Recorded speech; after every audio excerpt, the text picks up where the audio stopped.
it's Fetu. Welcome back to my YouTube channel. Yeah. Before I get into the video, make sure that you are subscribed and you are part of my YouTube family. So yeah, let's get into the video. So today I will be reviewing Fatal Attraction. I keep saying Fatal Attraction. I don't know where I get that from, but Fatal Affair. At this point, we should really come to terms with the fact that we're gonna be receiving a stalker movie every single year. Okay, same movie, same plot, same concept, same everything, just different actors. So at this point now, I've come to terms with everything, and at first I didn't want to watch the movie because the trailer just basically shows you everything. But I was like, you know what? Let me just watch the movie. So we are here, right? So the movie starts with some couple having coitus, having cinema things, right? So they're playing this dramatic music. You know how these stalker movies be? They play this dramatic music and it's like it's an affair that ends up being fatal at the beginning of the movie. So it's like, oh, so the title of the movie is already making sense. Good to yo. An affair, somebody dies, it's fatal. Okay, sharp. The main characters is David, the stalker, and then Elle, right? Sharp. And then there's like surrounding actors, you know, supporting actors, say here and there, you know. Sharp. The movie cuts to Elle and her husband. They're moving from the city to a beach house. So Elle's husband, Marcus, was involved in like a car accident. It messed him up, right? He was in a cast for like 6 months, whatever. He was not doing the things. The marriage was like horrible. I guess they moved. Now, Ellie.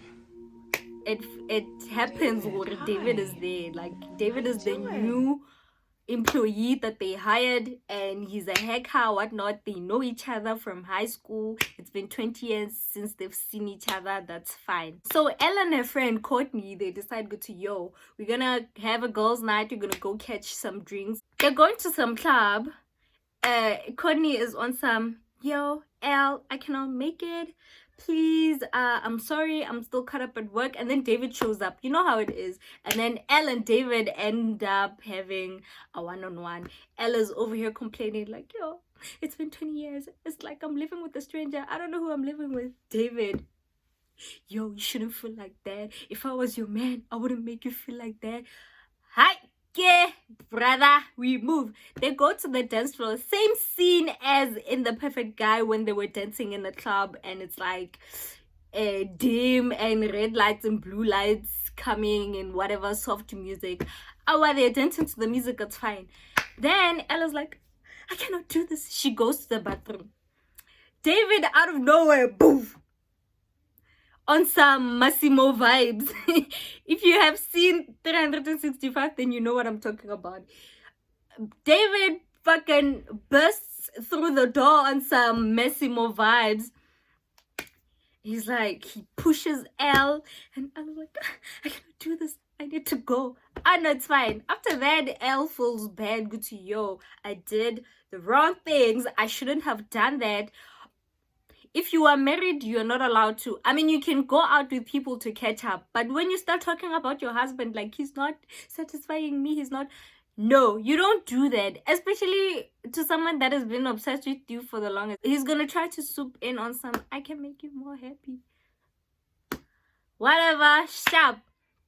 This is a basic stalker movie, guys. Nothing really interesting about this movie, but what can we say? So after that dinner date, Elle feels bad. She changes her look. She now starts appreciating her husband, whatnot. She changes her hair, attitude, new as everything. She's like, I love you, I appreciate you, to her husband. Now David is on some, nobody has to know about us. He keeps on texting Elle non-stop on some, nobody has to know about us. Mind you, they only had that miniana, almost coitus moment, and he's already on some, nobody has to know about us. Us? There is no us. That's Elle, by the way. No one has to know about us. Us? There is no us. They're playing some dramatic ass hell music in the background. Awesome. Just to kind of set the mood and to make the viewers go like, what is he gonna do? What is he gonna do? But if you have been watching 1,000 stalker movies, then you know what's gonna happen in the movie already. Yo, I don't understand. I don't understand if these writers talk or they copy each other. There's always this scene in the stalker movies where like the couple is having coitus and the stalker is like looking at them through the window. It happened it happened in When the Boy Breaks, where it happened in The Perfect Guy. He was literally under the bed.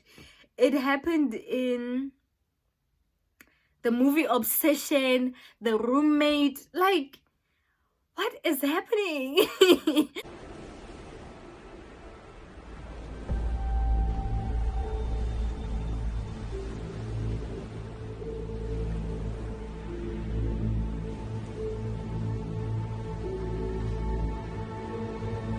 Like, people are literally having coitus and the stalker's like, and they're playing dramatic music at that time. Dun, dun, dun.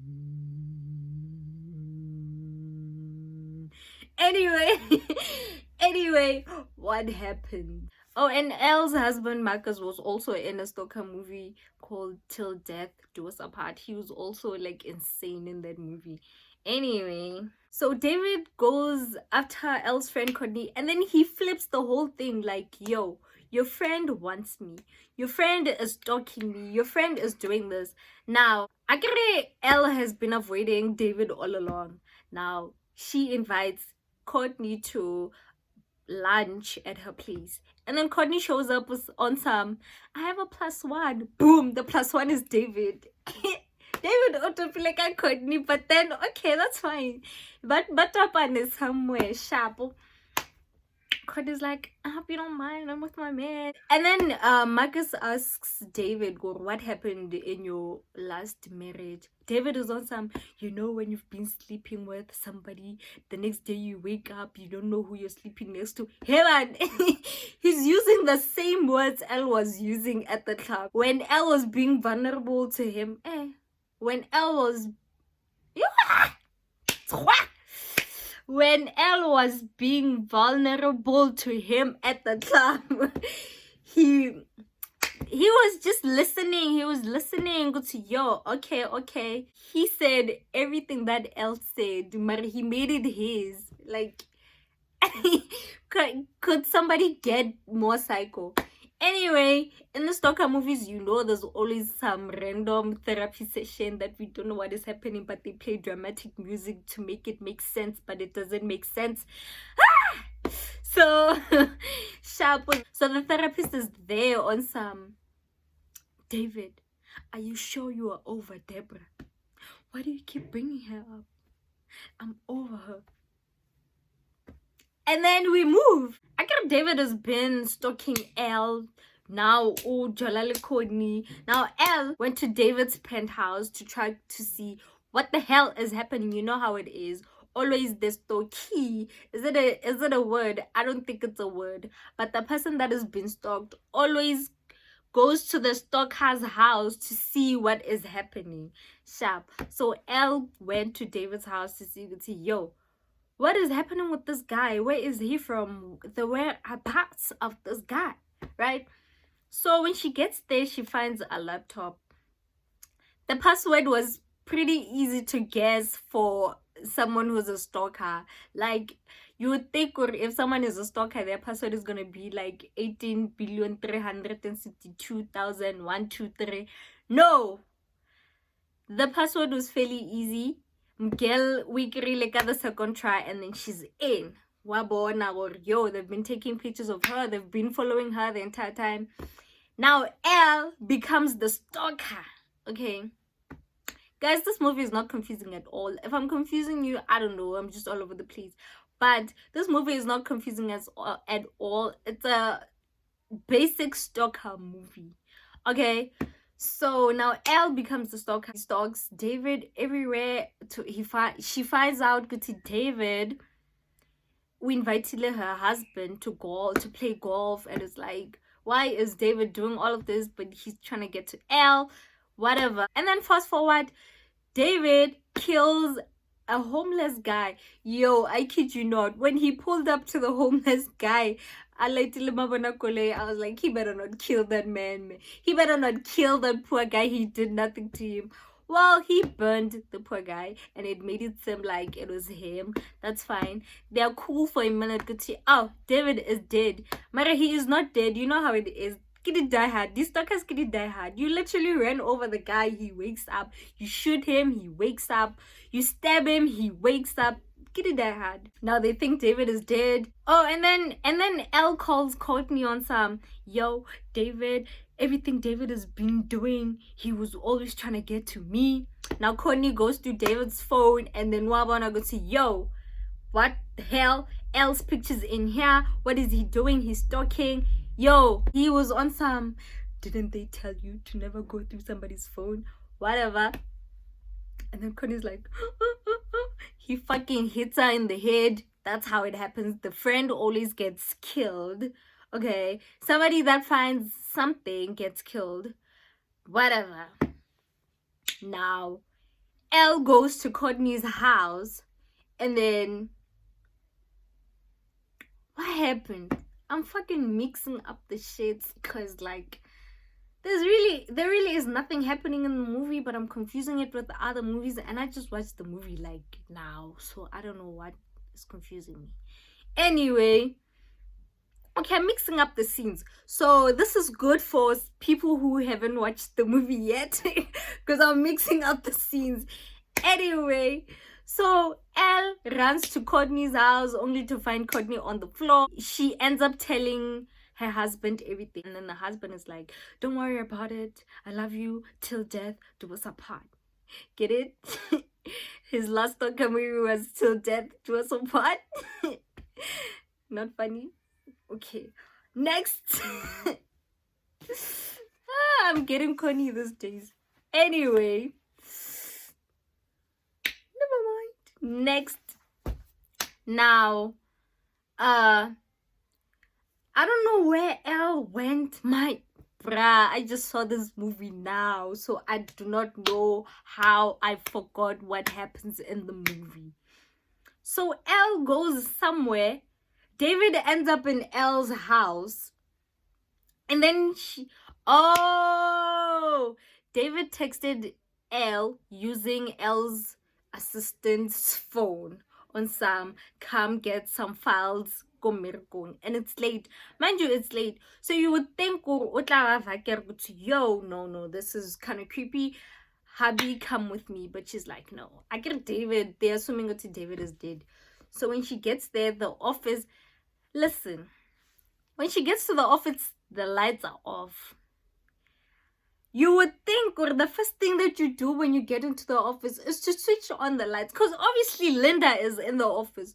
So why would Linda be in the office working late with the whole office lights still off? First of all, let's start there. Who works in the dark? Like, literally, it's dark. There's no computer. At least if she was working in the dark, but the computer was on. Or the night, the study lamp was on. It was pitch black. So in your mind, you switch on the light or even tell your, okay, if Linda is here, then why are all the lights off? Okay, it's supposed to be a horror movie. Whatever. Is it a horror movie? I don't think so. So, Linda is dead. David killed Linda. And then David goes to Elle's house on some, you left them alone. Elle fucking runs back home. She calls the police on her way to her house on some, David is still alive. Come to my house now. Tell me why the police department only brings in one cop. First of all, this man is a stalker. This man allegedly killed his ex-wife, right? This man was dead. He's a ghost now. But then you're gonna have the audacity to send one cop. Obviously, that cop is gonna get killed. That's what happens in all the soccer movies. Haven't you seen Obsessed? Anyway, the cop gets killed. Obviously. Mind you, in the house, they were running in the house with the lights off. Again, Why don't you switch on the lights to see good to Uya guy? They're busy tripping on their own furniture, whereas you can just switch on the light and see what is happening in the house. But no, they gotta make it dramatic, okay? So I'm not gonna be critical against that. I mean, the ending, it's a classic ending for all stalker movies. Fighting in the dark until the stalker dies, and the police always come at the end when the stalker is dead. So yeah, what was the point of calling the police? The police always come at the end when the stalker is dead. So anyway, David killed Elle's daughter's boyfriend. He killed the police officer. Or the daughter and the husband is still alive. Yeah, they're still alive. So sharp, they're running outside. David doesn't want to die. They fucking stabbed David. Elle fucking beat David on the head. David is still alive. They do not die, these people. And then David ends up awela fasi on a cliff. He dies. And then the movie ends. When he fell, I was like, he better not wake up. Because you know how these movies are. But fucking it die hard. Next thing you know, he fell, got cliff, and then he's back. How did that happen? First of all, this man has been shot 2 times. He's been stabbed. He fell from a cliff. And he's still alive. How?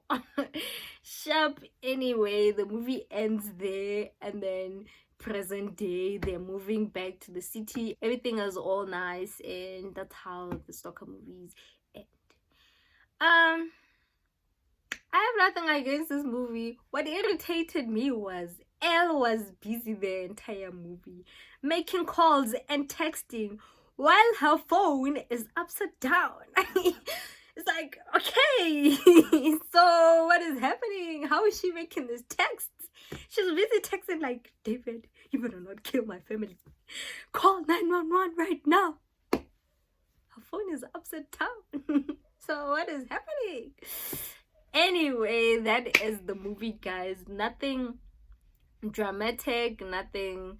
I mean, it's what kept me throughout the entire movie was Nia Long and Omar Epps, because I love them, and why not? And Nia Long's parts were not really were not really weird. Like, they were nice and they were coming together. Other parts were just all over the place. What can we say though? So yeah, if you guys have seen the movie, please tell me what you guys think about the movie and whatnot. It's not the worst movie that I've seen. It's just like, I've seen the movie 1,000 times, but it's not the worst movie. And yeah, if you've seen the movie, please comment down below what you think about the movie, and I'll see you guys on my next video. It's a shame you hit a widow this time to show me love.